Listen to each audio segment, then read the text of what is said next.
passé. Donc je vais dire non. Si vous avez musicien, on nous regarde un petit la stocker, on va faire passer pour nous capable d'entendre. Avant de aller mon ami, on va dire qui est très important. Qui est très important. Mon gars va aller.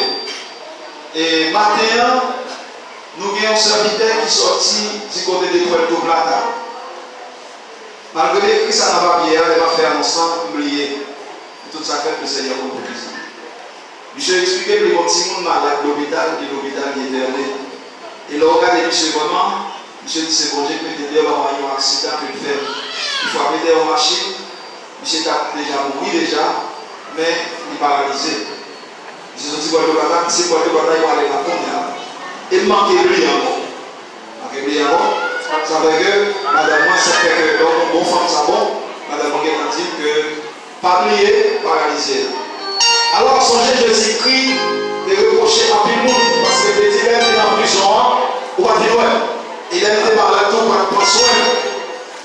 Michel passe devant pour nous capables. Il faut que France passe devant. Pendant que vous a chanté, donc qui gagne volonté, dans le reste de machine qui gagne.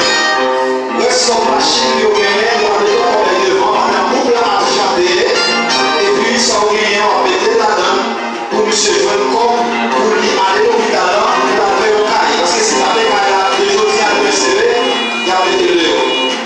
Alors, est-ce que c'est frère ici qui est on va rappeler. Nous appelons ça le problème. On appelle les contacts, c'est le problème. À la monsieur, il va à lever. Donc, il va à lever, il a passé le problème. Pendant toute la chanté, et puis il a fait ça à la gloire de Dieu. Si vous voulez, il va commencer à faire